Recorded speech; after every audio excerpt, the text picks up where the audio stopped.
안녕하세요. 저는 산전수전을 다 겪어본 이제는 행복해지고 싶은 40대 여성입니다. 일하면서 직원들과 함께 사연 채널을 참 재밌게 보았는데 직원들이 저의 이야기도 한번 보내보면 어떻겠냐고 하길래 다 퇴근하고 난 사무실에서 저의 이야기를 써내려가고 있습니다. 저와 제 남편은 직원이 20명 정도 되는 회사를 운영 중입니다. 처음부터 직원이 있었던 건 아니고요. 저와 제 남편, 그리고 제 동생, 이렇게 셋만 있었던 사무실에서 노력해 이제는 직원 20명을 벌어먹여 살릴 정도로 커졌는데요. 더 노력해야 하긴 하겠지만 저희는 지금 이것만으로도 충분히 행복하다 생각하며 살고 있습니다. 누가 보면 지금 되게 행복해 보이는데 무슨 고민이 있을까 의아해 하실 텐데요. 제 이야기는 지금부터 시작입니다. 저는 평범한 회계 사무실에 다니던 오래된 직원이었습니다. 남편은 IT 계열 회사 쪽에 근무한 직원이었고요. 제 동생은 남편 회사에서 함께 근무한 직원으로 저에게 한 번은 언니 우리 회사에 좋은 과장님 있는데 한번 소개받아 볼래? 과장님이 언니 사진 보고 너무 마음에 든다고 하길래 라고 하였습니다. 저는 동갑이나 한두 살 위로밖에 남자친구가 없었던지라 그때 남편은 저와 무려 5살이나 차이가 나서 사실 조금 망설여지기도 했습니다. 또 동생이 해주는 소개팅이라 왠지 좀 부담되기도 했습니다. 하도 동생이 그 과장님 추천을 하는 바람에 그래 한번 주말에 만나보기나 해야겠다 싶어서 만난 처음 소개팅 자리 사실 별 생각 없이 나왔는데 처음 본 남편의 모습은 영락없이 회사의 과장님 느낌이 났네요. 근데 갑자기 주머니에서 꼬깃꼬깃 꺼낸 종이에 오늘의 데이트 일정을 짜온 걸 저에게 내미셨어요. 그러면서 한다는 말이 오늘 유영 씨가 어떤 것을 좋아할지 몰라 유진 씨한테 열심히 물어서 짜오기는 했는데 마음에 드셨으면 좋겠습니다. 라며 정말 밝은 미소를 지으면서 건네는 그 쪽지에는 정말 제가 좋아하는 음식부터 시작해 제가 걷는 걸 참 좋아했는데 그 걷기 코스까지 다 적어 오셨습니다. 소개팅을 많이 해본 건 아니었지만 그래도 이런 소개팅은 처음이라 시작부터 기분이 참 좋았습니다. 짜온 코스를 함께 즐기면서 지금의 저의 남편은 마음이 참 따뜻하고 저를 많이 웃게 해주는 사람이었습니다. 속으로는 이런 편안함 때문에 다들 연상을 만났나 싶을 정도로 제가 지금까지 만나왔던 사람들과는 굉장히 다른 이미지의 매력을 가지고 있었습니다. 그 뒤로 저희는 동생의 바람과 응원으로 연애를 시작했습니다. 그 연애는 예민했던 저에게 늘 긍정적인 모습을 만들어주는 정말 건강한 연애를 하기 시작했어요. 제가 서운할 것 같은 행동들은 늘 저에게 말을 해주는 남자친구의 모습에 결혼까지 결심하게 되었죠. 제가 남편과 결혼을 결심하고 남편의 프로포즈를 받아들였을 때 그때 남편이 엄청 펑펑 울면서 고맙다고 한 기억이 아직까지도 생생합니다. 결혼하고 나니 전 그때 남편이 왜 자기보다 더 다른 사람을 챙기는 사람이 되었는지 알 것 같았어요. 남편네 집 저희 시댁은 아버님, 어머님, 형, 남편, 남동생까지 총 5식구라고 합니다. 저희가 결혼할 때에는 벌써 몇 년 전에 형은 결혼을 한 상태였고 남편 동생이죠. 서방님은 대학교 졸업하자마자 해외에 나가 산 지 굉장히 오래되었다고 하더라고요. 그래서 저희 결혼식 때도 잠깐 왔다가 인사하고 며칠 있다가 다시 가봐야 한다고 했어요. 시댁은 말 그대로 가부장적인 마인드가 강한 분들이셨어요. 첫째 장남을 가장 최고로 생각하시기 때문에 결혼할 때 제가 처음 인사드리러 갔을 때도 굉장히 시큰둥하셨죠. 남자친구는 익숙한지 침묵 속에서 밥을 먹었던 기억이 나요. 남편은 결혼하기 전에 신혼집 얻을 때도 최대한 자기네 집에서 멀리 떨어져 살기를 바란다고 저에게 이야기한 적이 있었거든요. 웬만하면 그러고 싶다고 해서 저희는 신혼집도 일부러까지는 아니지만 시댁에서 멀리 떨어진 곳이었어요. 제가 살아왔던 세상 속에서는 부모님은 누구나 자식을 아낌없이 사랑하는 것이라고 전 알았지만 시댁은 달랐습니다. 나중에 알고 보았더니 서방님이 굉장히 무뚝뚝해서 저는 남편과도 또 아주버님과도 거리가 멀구나 생각했는데 서방님이 남편 결혼할 때 너무 좋아서 눈물이 나는데 울면 쪽팔려서 결혼식 내내 눈물을 참고 있었다고 남편이 이야기해 줬어요. 심지어 남편에게 축의금을 거의 500만 원이나 주고 다시 갔더라고요. 서방님도 시댁에서 거의 내놓은 자식이라 남편이 일찍 취업하면서 서방님 해외에 나가서 자리 잡을 동안 생활비를 보내줬다고 해요. 그래서 굉장히 둘 사이가 각별한데 서방님이 어머님, 아버님이랑 별로 부딪히기 싫어서 정말 형 결혼식만 보고 다시 후다닥 돌아간 것 같았어요. 이 정도면 거의 시댁의 장남사랑은 말 안 해도 아시겠죠? 그 뒤로 저도 시댁과는 대면대면 했던 것 같습니다. 막 그렇다고 해서 도리를 안 한 건 아니었고요. 그냥 명절에는 꼬박꼬박 용돈 드리고 찾아뵙고 생신날 또한 선물이랑 가서 식사하고 그랬어요. 아주버님과 형님은 그때마다 자기네 집 자랑하느라 정신이 없었어요. 그럴 때마다 어머님, 아버님은 우리 장남이 최고다. 우리 장남밖에 없다. 남편이 있는 자리에서도 늘 그런 말씀을 서슴지 않으셨죠. 그러다 남편이 맡고 있는 프로젝트에 큰 문제가 생겨서 소송을 당하게 되었어요. 근데 남편보다 위에 있던 팀장님이 잘못된 문제였는데 회사에서 자기네들은 책임 없다면서 그렇게 말하고 그 팀장님이라는 사람은 무책임하게 사표까지 쓰고 나가서 남편이랑 그 밑에 있던 직원들이 오롯이 그 소송에 맞서야 했고 회사에서 사표 내려고 하는 바람에 거의 반년 가까이 월급 없이 살아가야 했던 상황이었어요. 그때 남편이 저에게 직원들을 그냥 둘 수 없을 것 같다고 자기가 팀장님 대신에 책임져야 할 것 같다고 해. 직원들 월급부터 소송 비용까지 정말 저희가 가지고 있는 돈부터 대출까지 받아 해결해야만 했습니다. 신혼집도 전세였는데 전세 보증금까지 빼야 하는 상황이라 남편이 정말 처음으로 시댁에 가서 부탁했어요. 이번만 도와주시면 다시 직장 잡아서 일하면서 갚을 테니 신혼집 보증금만 좀 도와주라 사정사정 했는데 어머님 아버님이 죽고 먹을래도 돈 없다면서 그런 식으로 나오셨어요. 남편은 자기가 부모님한테 돈 빌려달라는 것 자체가 너무 죄송하다고 그때 한참을 죄책감이 시달렸거든요. 그렇게 보증금 빼고 월세라도 가려고 하던 찰나에 제 여동생이 지금까지 모아둔 돈이라 저희 친정에서 가지고 있던 돈이랑 해서 다행히도 전세 보증금까지 날려버릴 위기는 지났어요. 그렇게 소송은 꽤 오랜 기간 이어져 갔어요. 남편은 그동안 소송에 이겨야 하기 때문에 이리 뛰고 저리 뛰고 하느라 일도 하지 못하고 제가 벌어오는 월급만으로 생활에 늘 빠듯했죠. 그래도 늘 가정을 위해서 열심히 살아온 남편이라 저도 함께 남편과 그 직원들이 꼭 승소하기를 바랬습니다. 그러다 어느 날 남편이 술에 잔뜩 취해와서 저를 보고 한참을 꺼이꺼이 울더라고요. 무슨 일인지 물어봐도 아무런 대답도 없이 울기만 하는 남편을 보고 말없이 안아주었고 남편은 그런 저를 보며 너무 미안하고 미안해서 할 말이 없다는 말만 되풀이하였습니다. 며칠 뒤에 알게 된 소식에 저도 남편이 왜 그때 그렇게 울었는지 이유를 알았습니다. 그 이유는 남편이 저희 집 전세보증금이 넘어가려던 찰나에 시댁에 도움을 요청했는데 돈이 없다고 못 빌려주신다고 하셨던 시부모님은 알고 보았더니 아주버님이랑 형님이 둘 다 성형외과 의사인데 정말 좋은 자리에 개원하고 싶어서 시댁에서 대출이랑 있는 돈까지 해서 다 탈탈 털어서 주셨더라고요. 그래서 남편에게 돈 없다고 이야기한 거고요. 솔직히 병원 있는데 더 좋은 자리 하고 싶다고 시부모님께 형님이랑 아주버님이 얘기한 거겠죠. 저도 그 사실을 알게 돼서는 더 이상 시부모님을 볼 자신이 없었습니다. 돈을 안 빌려줘서가 아니라 같은 자식인데 집까지 넘어가려고 해 부탁하러 온 자식에게 너는 부모를 돈으로밖에 안 보냐면서 정말 처음 한 부탁인데 엄청 뭐라고 하셨나 봐요. 근데 아주버님한테는 장남이 잘 돼야 한다면서 빌려주신 거겠죠. 남편이 정말 너무 불쌍했어요. 그 이야기를 듣고선 더 이상 시댁과 연은 이어갈 수 없었고 살던 집에 보증금을 빼고 월세를 돌리면서 남편에게 이야기했어요. 여보 정말 능력 있는 사람이니 이제 그만 소송에 매달리고 차라리 조그마한 회사 차려보는 건 어떻겠어? 라고 보증금을 모조리 남편에게 주었습니다. 여동생이랑 친정 부모님에게는 미리 이야기를 했고요. 남편은 자신이 없다고 했지만 IT 쪽으로는 정말 유능한 사람이었기에 처음에는 힘들더라도 꼭 성공할 거라고 이야기해 주었습니다. 처음에는 작은 오피스텔에 있는 곳에서 시작했어요.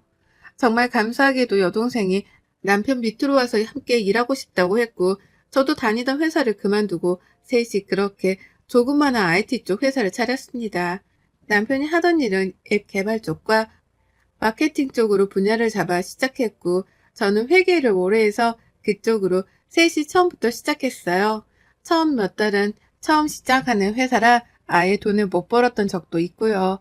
정말 사무실 월세만 내느라 한 달 내내 컵라면을 먹었던 적도 있었습니다. 그렇게 정말 괜히 욕심부려 회사를 차린 걸까라는 생각이 들 때쯤 남편이 도와주었던 직원들이 저희 쪽에서 같이 일하고 싶다고 하더라고요. 월급을 지금 못 주는 상황이어서 함께 일할 수 없을 것 같다고 남편이 이야기했지만 그때 도움을 많이 받고 지금도 받고 있으니 괜찮다고 함께 일하고 싶다고 해주었습니다. 그때 참 많이 울었던 기억이 새록새록 나네요.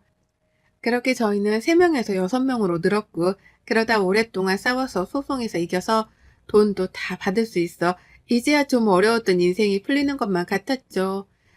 직원들이 들어오고 열심히 하다 보니 어느 순간 3명이었던 때에서 6명으로 늘어나고 6명에서 10명으로 늘어나고 10명에서 12명, 14명 그러다 지금의 회사가 만들어지게 되었습니다. 원룸 오피스텔에서 시작했던 사무실은 이제 100평대의 사무실을 써야 할 만큼 커졌습니다. 그러다 남편은 이번에 신축으로 지어지는 5층짜리 건물을 매입해서 사무실과 또 다른 사업으로 나아가고 싶다고 했고 저희는 5층짜리 건물을 매입해 지금은 월세 없이 저희 건물에서 사무실을 차렸네요. 그렇게 월세 살던 저희는 전세에서 지금은 저희 집이 생겼습니다. 큰 집은 아니더라도 더 이상 이사 갈 필요도 없고 더 이상 라면을 먹고 전기가 끊길 일도 없고 수도가 끊길 일도 없어 따뜻한 집에 들어가 쉴 수 있다는 게 이렇게 행복한지 처음 알았습니다. 남편은 돈을 벌고 나서 가장 처음 한 일이 저희 부모님이 주신 돈을 이자까지 두둑이 드리면서 정말 감사했다고 저희 부모님 앞에서 펑펑 울었어요. 여동생에게도 빌려주었던 돈과 지금까지 고생했다는 말과 함께 자기가 힘들었던 시기에 도와줬던 모든 사람들에게 감사하다는 말을 직접 하였습니다. 서방님 또한 저희가 힘들었을 때 자기도 타지 생활하느라 힘들었을 때인데 매달마다 생활비를 저희에게 주었어요. 주지 말라고 괜찮다고 했는데도 버는 족족 저희에게 늘 도움이 되고 싶다고 하며 돈을 보내왔습니다. 그렇게 몇 달 전에는 남편과 정말 처음으로 결혼하고 나서 한 7년 만에 해외로 여행을 갔다 왔어요. 오랜만에 본 서방님과 남편은 서로 눈물을 그렁그렁 맺힌 채 서로 고생했다 말하며 지금까지 서방님이 보내주신 생활비와 보태 네가 꼭 필요할 때 썼으면 한다고 하고 말없이 공항으로 왔었네요. 그냥 주면 절대 안 받을 것 같아 통장에 넣어서 남편이 건네주고 싶었다고요. 그렇게 저희는 악착같이 열심히 살았습니다. 그날따라 왠지 꿈자리가 뒤숭숭했거든요. 근데 아니나 다를까 핸드폰에 시어머니 번호가 뜨더군요. 거의 5년 만에 전화를 하신 것 같았어요. 남편은 핸드폰 번호를 바꾸었으니 저한테 하신 것 같은데 받을까 말까 고민을 하다가 두 분 다 나이도 있는지라 혹시 몰라 전화를 받았습니다. 여보세요? 예, 미안하다. 네, 어머님 오랜만이에요. 잘 지내셨죠? 너희는 어떻게 전화도 한 통 안 할 수가 있니? 아들도 번호 바꿨던데 너희 뭐하고 사니? 네, 그냥 저희 잘 살았어요. 잘 지내시죠? 아픈 곳은 없으시고요. 아픈 곳이 왜 없니? 이곳저곳 아픈 곳 천지다. 네, 연락 못 드려 죄송해요. 아주버님이랑 형님은 잘 지내시죠? 걔네 말도 하지 말아라. 하면서 어머님이 말을 꺼내는데 아주버님이랑 형님이랑 무리하게 병원을 개원하고 나서 바로 코로나가 터지는 바람에 병원이 망했나 봐요. 주변에 성형외과도 많은데 둘 다 실력이 없던 건지 소문이 잘못 나고 코로나 때문에 손님이 더 끊겨서 폐업을 하고 지금 둘 다 페이닥터로 산다고요. 근데 거의 폐업 수준이라 마이너스로 지금 살고 계시나 봐요. 그 이야기를 듣는데 좀 통쾌했습니다. 그래서 안타깝다고 말하고 말을 아끼고 전화를 끊었어요. 남편에게 어머님께 전화 온 걸 이야기해야 하나 말아야 하나 싶었다가 굳이 말해서 좋을 건 없을 것 같아 그냥 말 안 하기로 마음 먹었습니다.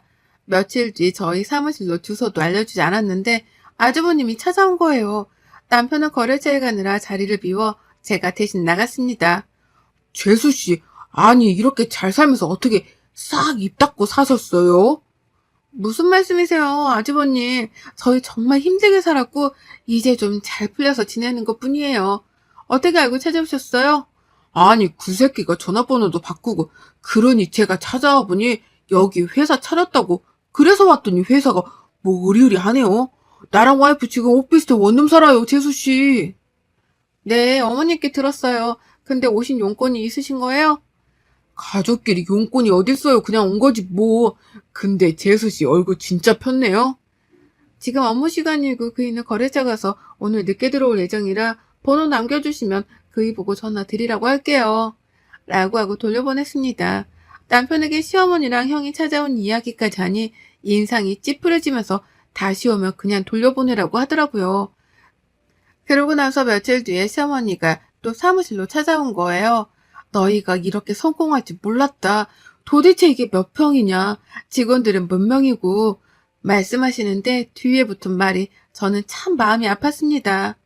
내가 둘째 잘 될 거라 알아봤어. 내가 걔 낳을 때 진짜 죽는 줄 알고 낳았는데 장명소에서 둘째가 나중에 태성할 거라고 했는데 정말 그 장명소 말이 딱 맞았네. 우리 아들이 이렇게 큰 회사 사장님이라니. 어머님, 저희 큰 회사 아니고 그냥 작은 회사예요. 그리고 저희 업무 시간인데 자꾸 찾아오시면 곤란하고요. 그이가 가족들 안 보고 싶어 하니 앞으로는 그이랑 이야기하고 오셨으면 좋겠어요. 내가 내 아들 보겠다는데 네가 무슨 상관이냐. 작은 애 올 때까지 기다릴 테니 그런 줄 알아라. 몇 시간이 돼도 꼼짝을 안 하셔서 결국 남편에게 전화를 했고 더 이상 피할 수 없었던 남편은 모시고 나오라고 해 셋이 카페에서 만났습니다. 왜 오셨어요? 너 엄마한테 어떻게 전화 한 번 안 하냐? 아들놈의 새끼 키워봤자 소용이 없어. 아니 그런 말씀 마시고요. 왜 오셨냐니까요? 아들 보러 왔는데 뭔 이유가 있어야 되냐? 그럼 없으시면 앞으로 찾아오지 마셨으면 좋겠습니다. 여기 엄연히 회사 있고 형이랑 지금 번갈아 가면서 찾아왔던데 그러지 마세요. 제발 좀. 내가 뭘 했다고 그러냐? 그냥 네 얼굴 보고 싶어 온 거지. 네, 얼굴 보셨으면 이제 가세요. 라고 일어나려는 순간 어머님은 아니나 다를까 돈 이야기를 꺼내시더라고요. 둘째야, 너 형이랑 형수랑 둘 다 지금 원룸 산다. 네가 너네 회사에 좀 자리를 알아봐 주던가 개원하게 네가 돈 좀 빌려주면 어떻겠냐 하는 거예요. 갑자기 남편이 그 이야기를 듣더니 먹던 물을 쾅 내려놓으면서 엄마, 이게 무슨 말이에요? 돈이요? 무슨 돈이요? 내가 왜 형한테 돈을 빌려주고 자리를 왜 줘요? 아니, 가족이 어려우면 함께 돕고 사는 거지. 네가 이렇게 잘 살면 형 좀 도와주고 하면 좋지 않겠냐? 그럼 너도 나중에 도움받고 하니. 무슨 도움이요? 저는 도움받고 싶지도 도움을 요청할 일도 없으니 그런 말씀하실 거면 더 이상 찾아오지 마세요.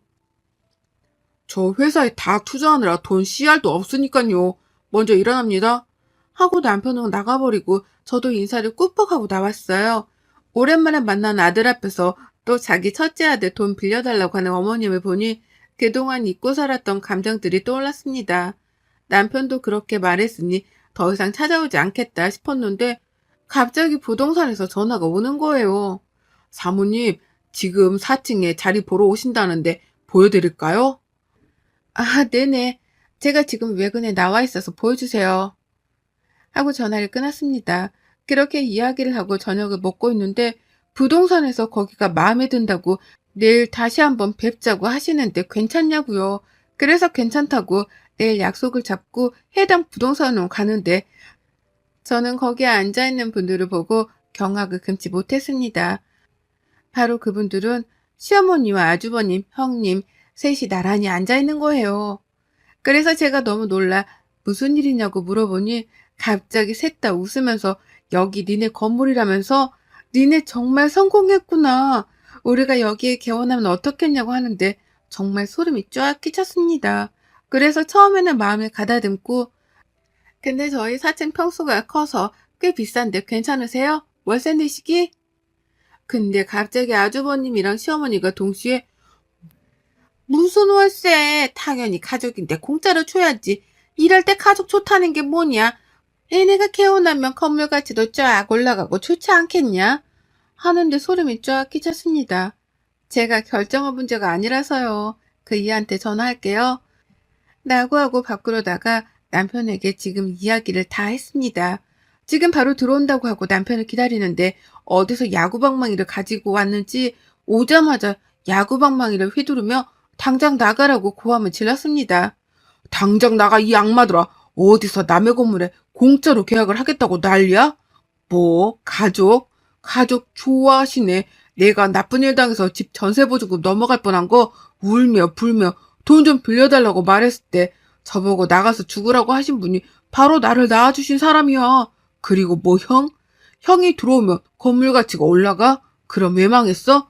망하고 와서 어디 와서 지금 이딴 소리를 짓거려? 진짜 죽어볼래? 형한테 엄마 아빠가 다 보태주느라 나랑 막내는 학교 다닐 때도 맨날 돈 없어서 거지같이 다니고 얼마나 개고생을 했는데 형이 지금 동생들한테 부끄럽지도 않아? 어디서 망하고 빌붙으려 해? 남편이 그렇게 화내는 모습을 처음 봐서 저도 놀랐지만 더 놀란 건 아주버님이랑 어머님인 것 같더라고요. 울면서 소리를 고래고래 지르는 남편을 보니 아주버님은 가족끼리 그럴 수도 있고 좀 이해하고 서로 잘 해보자는데 왜 이러냐 막 하는데 남편이 당장 꺼지라면서 야구방망이로 진짜 죽일 듯이 달려들더라고요. 그렇게 그 사건이 마무리되고 그 뒤로 시어머니랑 아주버님이 저에게 몇 번 전화가 왔지만 더 이상 할 말 없으니 전화하지 말라고 하고 끊었습니다.